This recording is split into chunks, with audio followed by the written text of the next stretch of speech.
भक्तों, आज की वीडियो में हम जानेंगे कि 2025 में करवा चौथ कब है। साथ ही जानेंगे कि पूजा करने का शुभ मुहूर्त क्या है और चंद्रोदय कब होगा और सरगी कैसे खानी है। सारी जानकारी आपको आज की इस वीडियो में मिलने वाली है, तो माता एवं बहनों वीडियो को अंत तक जरूर देखें और कमेंट में जय करवा माता जरूर लिखें।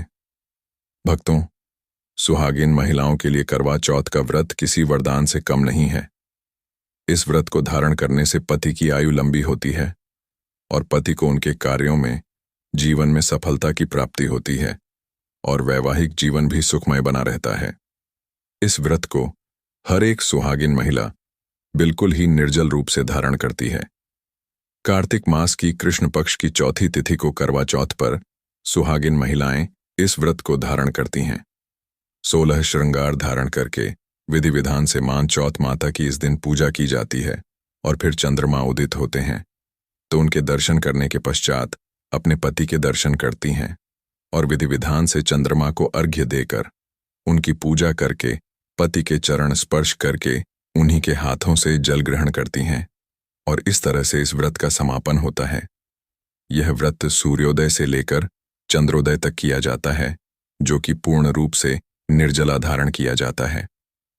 आज की इस वीडियो में मैं आप सभी को बताऊंगा कि साल 2025 में करवा चौथ का व्रत कब है, कार्तिक मास के कृष्ण पक्ष की चतुर्थी तिथि कब प्रारंभ होगी और कब इसका समापन होगा, व्रत कब धारण किया जाएगा, पूजा करने का शुभ मुहूर्त क्या होगा, चंद्रोदय का समय क्या रहेगा, करवा चौथ पर पूजा किस प्रकार से करनी चाहिए, क्या विधि रहेगी, क्या इसके नियम होंगे और कौन सा एक उपाय करने से पति को दीर्घायु प्राप्त होने के साथ साथ ही पति हर एक कार्य क्षेत्र में तरक्की करते चले जाएंगे।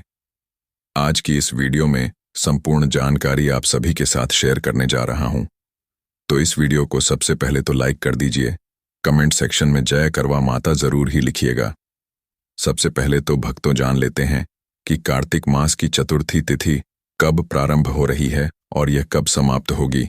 करवा चौथ का व्रत हमें किस दिन धारण करना है, तो देखिए, चतुर्थी तिथि का प्रारंभ होगा 9 अक्टूबर को रात में 10:54 पर और चतुर्थी तिथि का समापन होगा 10 अक्टूबर की रात 7:38 पर।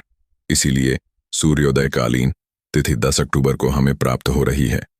इस कारण 10 अक्टूबर 2025 को सूर्योदय कालीन तिथि के अनुसार करवा चौथ का व्रत धारण कर लिया जाएगा और 10 अक्टूबर को शुक्रवार का दिन रहेगा, जो कि मां लक्ष्मी का सबसे प्रिय दिन भी है।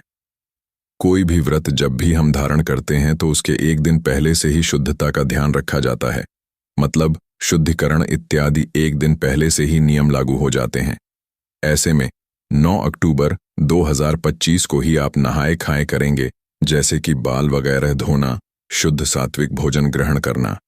अब कई सारी मेरी बहनें पूछेंगी कि 9 तारीख को तो गुरुवार है, तो इस दिन हम बाल कैसे धोएं। तो देखिए, फिर से कहूंगा कि वार से बड़ा त्योहार होता है। ऐसे में आप गुरुवार के दिन बाल धो सकते हैं और यह बात शास्त्रों में भी वर्णित है कि वार से बड़ा त्योहार होता है। जब भी कोई बड़ा व्रत होता है तो इस प्रकार के जो वर्ष भर में एक बार व्रत या त्योहार आते हैं, उनमें नियम का पालन करना अत्यंत आवश्यक होता है। ऐसे में वार का ध्यान नहीं रखा जाता है, मतलब आपको उसी व्रत के नियम का पालन करना चाहिए जो व्रत आप धारण करने वाले हैं। तो करवा चौथ से एक दिन पहले अगर गुरुवार भी पड़ रहा है तो भी आप सभी बाल धो सकते हैं, इसमें कोई समस्या नहीं है। अब बात कर लेते हैं करवा चौथ के दिन शुभ मुहूर्त के बारे में। करवा चौथ के दिन सूर्योदय का समय सुबह 6:25 पर और सूर्यास्त का समय शाम को 6:09 पर होगा। ब्रह्म मुहूर्त का समय सुबह 4:49 से सुबह 5:37 तक रहेगा। ऐसे में आप सभी इस समय स्नान करेंगे। अब बात कर लेते हैं कि सरगी कब खानी चाहिए। तो देखिए, सरगी खाने के लिए आपको सुबह 4 बजे से लेकर 5 बजे तक का जो मुहूर्त है वह सबसे शुभ मुहूर्त है। इस समय आप सरगी इत्यादि कर सकते हैं। करवा चौथ के दिन अमृतकाल का समय दोपहर 3:21 से शाम 4:47 तक रहेगा। अब मैं आप सभी को बताती हूं कि करवा चौथ पूजा का शुभ मुहूर्त कब रहेगा। कई स्थानों पर दोपहर में पूजा होती है, तो ऐसे में जो दोपहर में अमृतकाल आपको प्राप्त हो रहा है, इस समय में आप पूजा आराधना कर सकते हैं। और वैसे करवा चौथ की जो विशेष पूजा होती है वह शाम के समय ही की जाती है, यानी कि प्रदोष काल में। और शाम की पूजा का शुभ मुहूर्त आपको प्राप्त हो रहा है। शाम 5:57 से शाम 7:11 तक यह पूजा का सबसे शुभ मुहूर्त है, जिस समय आपको पूजा प्रारंभ कर लेनी है। और फिर आप पूजा कितने भी समय तक कर सकते हैं, लेकिन बस मुहूर्त के दौरान आपको पूजा प्रारंभ कर लेनी चाहिए। करवा चौथ के व्रत में सबसे ज्यादा महत्वपूर्ण होता है चंद्रमा यानी कि चंद्र दर्शन करना, क्योंकि चंद्रमा के दर्शन करने के बाद ही पति के दर्शन किए जाते हैं। और फिर चंद्रमा को अर्घ्य देकर उनके दर्शन करके पति के चरण स्पर्श करके आप जल ग्रहण कर सकते हैं। तो 10 अक्टूबर को करवा चौथ के दिन चंद्रोदय काल का जो समय है वह शाम 7:42 पर होगा। इस समय चंद्रमा के दर्शन आप कर सकते हैं और उनकी पूजा अर्चना कर सकते हैं। अब बात कर लेते हैं कि सरगी में हमें क्या खाना चाहिए। तो देखिए, सरगी में अपने अपने स्थान के अनुसार अलग अलग विशेषताएं होती हैं। आपके यहाँ जिस प्रकार से सरगी की जाती है आप वैसे ही करें, लेकिन आपको एक बात का ध्यान रखना है कि इस दिन आपको बिल्कुल ही निर्जल व्रत करना है।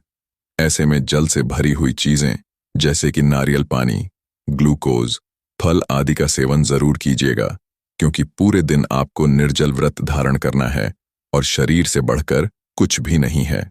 ऐसे में आप ध्यान रखें कि इन तरह की चीजों का सेवन जरूर करें। आप लहसुन प्याज से बनी हुई चीजों का सेवन एक दिन पहले से ही, यानी कि 9 अक्टूबर गुरुवार के दिन से ही पूरी तरह त्याग दें। ब्रश वगैरह करने के बाद आपको कोई भी चीज खानी पीनी नहीं है। यह बिल्कुल ही निर्जल व्रत होता है। और फिर चंद्र दर्शन के पश्चात ही, पति के दर्शन करने के बाद ही आप सभी पारण कर पाएंगी। तो यह व्रत बहुत ही कठिन और निर्जल होता है। आप सभी पहले से ही तैयारी करके रखें। इस दिन 16 श्रृंगार जरूर कीजिएगा। आप मेहंदी आदि 1 या 2 दिन पहले ही लगाकर रखें, ताकि इस दिन आपको किसी भी प्रकार का तनाव न हो। कई बार पहली बार व्रत रखने वाली महिलाएं उत्साह में सरगी ग्रहण करना भूल जाती हैं, जबकि बिना सरगी खाए व्रत अधूरा माना जाता है। तो आप सूखे मेवे, फल आदि सरगी में अवश्य ग्रहण करें, क्योंकि करवा चौथ का व्रत निर्जल रखा जाता है। लेकिन गर्भवती महिलाओं या बीमार महिलाओं को इस व्रत में जल, फल और दूध ग्रहण करने की पूरी छूट होती है। व्रत के दिन कैंची, सुई, चाकू जैसी नुकीली वस्तुओं का उपयोग करने से बचना होगा। मान्यता है कि इन चीजों का उपयोग करने से व्रत का फल कम हो जाता है। तो यह थी आज की जानकारी। अगर आप जानना चाहते हैं कि करवा चौथ पूजा में विधि क्या रहेगी, इस व्रत को रखने से पहले सरगी में और क्या-क्या चीजें शामिल कर सकते हैं, व्रत के नियम क्या हैं, सास की थाली कैसे तैयार की जाती है, संपूर्ण जानकारी अगर आप और भी विस्तार से जानना चाहते हैं, करवा चौथ में हमें क्या खाना चाहिए, क्या नहीं खाना चाहिए, क्या खाने से व्रत खंडित हो जाता है, अगर आप यह सब जानना चाहते हैं और करवा चौथ के दिन हमें क्या खरीद कर अपने घर लाना चाहिए, क्या शुभ होता है, क्या अशुभ होता है, मासिक धर्म में आप व्रत कैसे करेंगे, यह जानना चाहते हैं तो मुझे कमेंट सेक्शन में जरूर बताइए। मैं अगले वीडियो में यह सारी चीजें भी कवर करके आप सभी के लिए वीडियो बनाकर डाल दूंगा, जिसे आप बहुत ही आसानी से देख सकेंगे। इसके लिए आप हमारे चैनल को सब्सक्राइब कर दीजिए और पास वाले बेल आइकन को जरूर दबाइएगा। और वीडियो को लाइक करके कमेंट में जय करवा माता जरूर लिखें। तो माता एवं बहनों, मिलता हूं एक और नई जानकारी के साथ। तब तक के लिए जय करवा माता।